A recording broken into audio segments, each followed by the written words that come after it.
tentu si SDM ini selain skill tadi, welfare-nya, kesejahteraannya harus world class juga. Bagaimana kalau misalnya dosen, peneliti, kalau gajinya kecil, bagaimana bisa fokus? Kalau kita lihat di Australia, di ANU misalnya, tradisi riset itu kelihatannya memang didukung oleh sistem pendanaan yang cukup baik, baik dari industri maupun baik dari negara. Di ASEAN misalnya NUS, kalau kita amati bahwa mereka memang orientasinya ke akademik dan juga penelitian-penelitian memecahkan persoalan, mendapat dukungan dana yang besar dari pemerintah dan juga dari industri.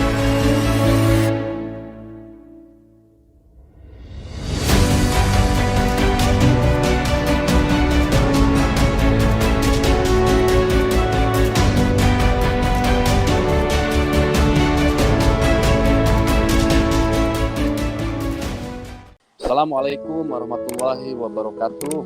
Waalaikumsalam warahmatullahi wabarakatuh. Salam sejahtera, shalom, om swastiastu, namo buddhaya, salam kebajikan.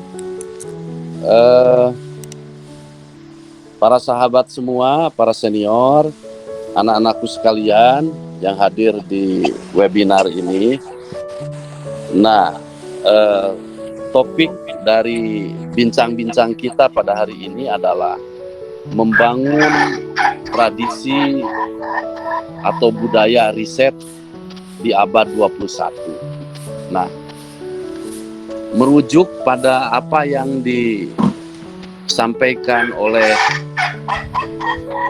Michio Kaku, ahli fisika teori dari New York City University, berdasarkan hasil interview beliau dengan atau terhadap 300 leading scientist across the globe. Beliau membayangkan bahwa abad 21 itu adalah abad yang penuh kejutan. Revolusi dari teknologi yang dipacu oleh kepentingan dari pasar itu memang berlangsung sangat luar biasa. Interval dari satu kejutan ke kejutan lain semakin mampat, semakin pendek, sehingga memang kejutan itu menjadi sesuatu yang melekat dari kehidupan sehari-hari umat manusia di seluruh dunia. Nah, riset sosial di sini, masyarakat tentu mengalami proses transformasi yang tidak terbayangkan. Moda-moda kehidupan akan berubah semuanya. Nah, tetapi kalau kita membayangkan jauh sampai 30, 45 tahun ke depan, mungkin jangkauan kita itu agak terbatas. Dalam pengertian kalau sifatnya jangka pendek, kita mungkin bisa menganalisa situasi yang ada itu paling tidak dengan menerapkan apa yang diperkenalkan oleh NASA itu sebagai metode GOTSA. Jadi melihat tujuan atau goal dulu. Nah, lalu kita merunutnya melalui analisa tentang masa kini, kemudian goal yang ingin dicapai, dan di tengah-tengahnya itu ada gap. Nah, gap analysis ini menjadi penting. Tetapi kalau jauh sekali, mungkin kita hanya bisa dengan metode foresight. Ya. Nah, tetapi saya di sini ingin mendiskusikan tradisi riset itu tidak dalam rentang terlalu jauh. Abad 21 di sini dibatasi sebagai the turn of 21st century. Nah, jadi sekarang kita sudah 20 tahun memasuki abad Nah, memang kita mengetahui bahwa riset ini ada dua secara umum. Ada riset yang sifatnya praktikal, purely praktikal, yang dilakukan terutama oleh pemerintah, oleh industri, pemerintah dalam rangka kebijakan publik, industri dalam rangka inovasi produk, tetapi juga ada riset yang dilakukan oleh perguruan tinggi. Di perguruan tinggi itu dibagi lagi dua, ada riset yang sifatnya pure academic research. Nah, akan tetapi juga ada riset-riset yang berorientasi akademik, yang berorientasi juga merupakan mix di dalamnya. Ada upaya untuk memecahkan persoalan yang nyata dalam kehidupan sehari-hari. Nah, memang kita mengetahui bahwa tradisi riset ya, kalau kita lihat ya di universitas sebagai contoh ya di Jerman ya, saya cukup lama berada di Jerman, baik sebagai mahasiswa S3 maupun sebagai peneliti tamu atau sebagai profesor tamu di beberapa perguruan tinggi. Nah, tradisi di Jerman itu mirip dengan di Jepang, karena dalam banyak hal Jepang itu mengkopi sistem di Jerman. Kalau tradisi Amerika memang kelihatan bahwa riset itu lebih banyak di link up dengan industri ya, dalam rangka memperoleh dukungan pendanaan. Kalau di Jerman memang ada dari industri, tetapi lebih banyak dana riset yang digelontorkan oleh pihak pemerintah sendiri. Pemerintah kalau di Jerman itu tentu ada pemerintah pusat, federal, ada pemerintah negara bagian, dan juga pemerintah kota. Nah, kalau kita lihat di Australia, di ANU misalnya, tradisi riset itu kelihatannya memang didukung oleh sistem pendanaan yang cukup baik dari industri maupun baik dari negara. Di ASEAN misalnya NUS, itu NUS,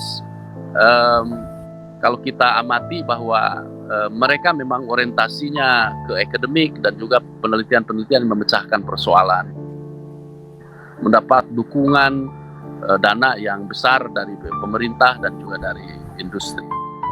Nah, kalau riset yang terkait dengan industri dan policy, kita lihat ya misalnya di Indonesia ya, di masa pandemi ini kita mengamati bahwa pemerintah dalam banyak hal terkait dengan penanganan COVID-19 itu berupaya melangkah dengan research based action dan juga policy.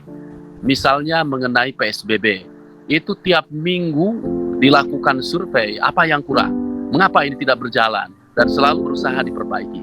Meskipun kalau berbicara mengenai implementasi ini persoalan yang lain, karena di dalam struktur itu melibatkan banyak aktor ya, dari mulai pemerintah pusat, pemerintah daerah, apalagi di dalam kultur otonomi daerah.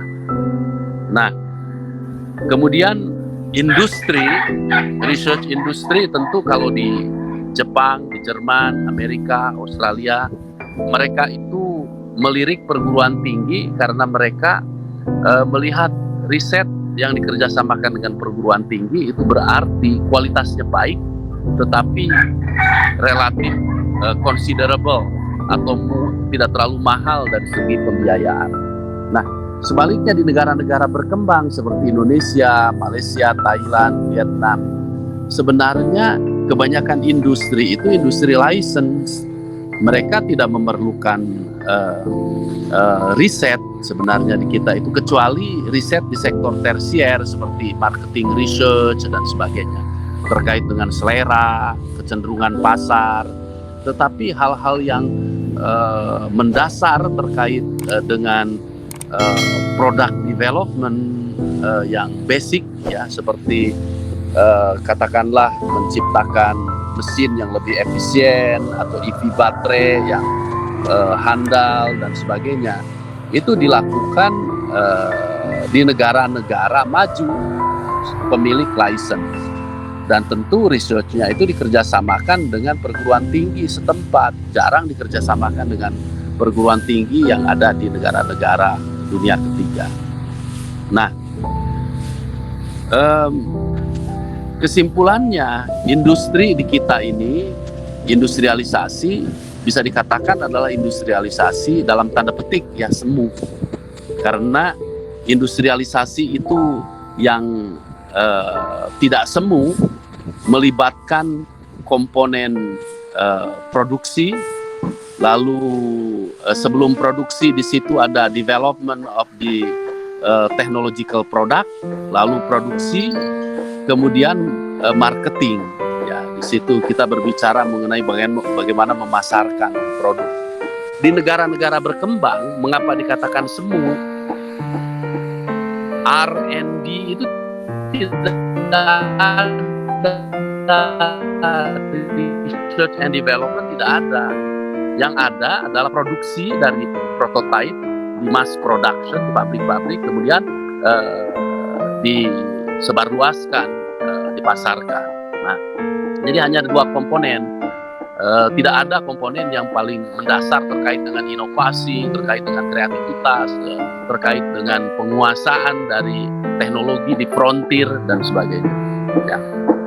Nah, jadi kesimpulannya kalau kita mau membangun riset di abad 21, terutama untuk riset sosial, ya, saya kira dari segi metode, teknik pengumpulan data, lalu juga pemilihan topik, nah, itu memang harus dilakukan langkah-langkah penyesuaian yang signifikan. Sebagai contoh begini, riset yang dilakukan kuantitatif maupun kualitatif harus sudah mulai bergerak untuk memanfaatkan amenities dari digital world digital facility. Misalnya riset ketika kita melakukan interview dengan responden atas beberapa responden yang terpilih secara random gitu, kita melakukan wawancara di Medan atau di Makassar atau di mana, tetapi data langsung di entry di handphone. Nah, ketika data dalam waktu 1 hari itu semua terkumpul, katakanlah ada 3.000, 10.000, 15.000 responden, otomatis sudah keluar menjadi tabel-tabel. Karena dari handphone itu sudah langsung masuk ke mesin. Nah, sebagai contoh begitu. Dan ini dilakukan mulai oleh beberapa lembaga ya yang penting ya di negeri ini. Setahu saya ya, termasuk saya terlibat di dalam beberapa proses ya survei seperti itu, terutama terkait dengan penanganan COVID-19 ya. Nah, lalu kaitan dengan membangun tradisi riset yang kuat itu, nah itu memang riset sosial di abad 21 itu harus cepat tadi ya, akurat, nah, lalu berguna untuk memecahkan persoalan. Nah, kalau kita berbicara mengenai bagaimana tradisinya dibangun secara kuat, ya, ada 3 komponen yang harus kita pikirkan. 1, SDM, 2, dana riset, yang ketiga adalah link up dengan industri dan government. Nah, terkait dengan SDM, saya kira kita harus mendevelop para peneliti kita ke arah world class skill di situ. Jadi world class skill itu didevelop melalui proses pendidikan. Dia berada di frontier. Katakanlah dia tamatan perguruan tinggi dari MIT, Stanford, Oxford, dari Tokyo University. Tentu kalau di dalam negeri UI, UGM, ITB, IPB ya. Itu saya kira termasuk world class ya. Lalu ada pengalaman juga riset di frontier, artinya riset-riset yang timely dan dibuktikan oleh publikasi well recognized di jurnal-jurnal yang bagus ya. Nah kemudian tentu si SDM ini selain skill tadi, welfare-nya, kesejahteraannya harus world class juga. Bagaimana kalau misalnya dosen, peneliti, kalau gajinya kecil, bagaimana bisa fokus? Nah kemudian ethics ya, ethics itu etos kerja, ya semangat, ketekunan, persisten di dalam melaksanakan kegiatan ya, fokus. Fokus ini penting. Nah tadi komponen SDM itu, kalau komponen dana riset ini saya kira PDB dibandingkan dengan dana riset dialokasikan di kita ini masih terlalu kecil. Dan tentu harus didorong arahnya industri-industri di kita, perguruan tinggi juga harus mulai berani riset-riset yang penting terkait dengan inovasi yang dilakukan atau diperoleh di kampus itu dibuatkan perusahaan-perusahaan di semacam science park begitu yang sifatnya inkubasi. Dia diinkubasi dari riset jadi perusahaan kecil, ada produksi, dipasarkan, kemudian ada keuntungan, di situ running bisnisnya, dipatenkan dan sebagainya. Setelah kuat dan memperoleh tempat di pasar dan promising untuk dikembangkan lebih jauh karena memang menghasilkan produk-produk yang berguna dalam masyarakat, maka perusahaan itu bisa dijual ke publik sehingga perguruan tinggi bisa dapat uang. Itu yang dinamakan spin off gitu ya. Nah, tentu dana riset itu dari situ kan bisa muncul ya. Artinya perguruan tinggi, lembaga riset bisa memperoleh sumber pendanaan. Nah, lalu tentu pemerintah harus lebih berani untuk mengalokasikan anggaran riset lebih tinggi. Lalu kita juga tahu tadi selain spin off, saya kira memang industri-industri itu supaya tumbuh menjadi industri yang real, bukan yang semu. Melalui spin-off tadi, lalu juga mulai ada kemandirian dari perusahaan-perusahaan tertentu, lebih mengandalkan riset dari dalam negeri, di mana ada kebutuhan terkait dengan product development. Ya. Nah, memang di dunia ini kita sudah dipagari oleh belantara dari rezim paten. Kita membuat mobil dengan membayar paten dan dengan mendevelop sendiri apa dari mobil yang belum tersisa, dari mulai wiper sampai ke knalpot semua sudah dipatenkan orang. Jadi kalau kita bikin sendiri, memproduksi sendiri kan kita harus mengikuti rezim internasional itu, mendevelop mesin, dekselnya dan sebagainya, kan itu ada penemu-penemunya dan kita harus membayar semua. Nah, oleh karena itu memang perlu dicari ruang-ruang untuk industri yang sifatnya itu katakanlah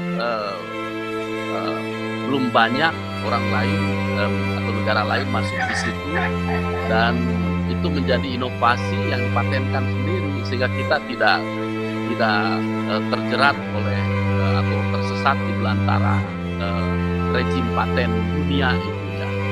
Nah, tentu dana riset ini kita harapkan bisa muncul juga dari lembaga-lembaga internasional, lalu dari korporasi-korporasi internasional yang memang memerlukan kerjasama spesifik kita. Jadi kuncinya untuk memperoleh dana itu ya memang inovasi ya, yang harus munculkan sebagai upaya untuk kita memperoleh perhatian dari para penyandang. Nah, link up dengan government dan industri ya tentu terkait dengan hal yang tadi saya sampaikan.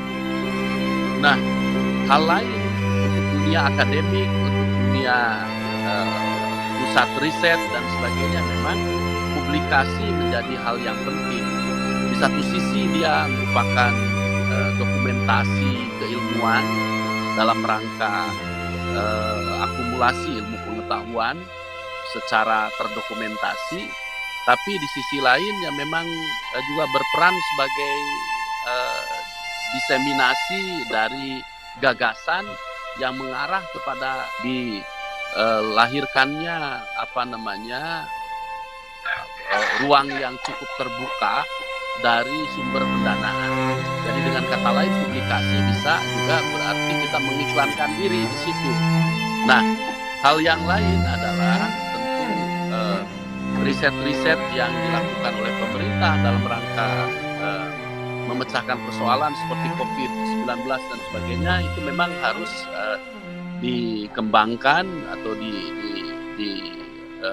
dibangun ke arah dokumentasi yang lebih terstruktur sebagai lesson learn dari para pengambil kebijakan di berbagai negara maupun di dalam negeri. Saya kira sebagai hal yang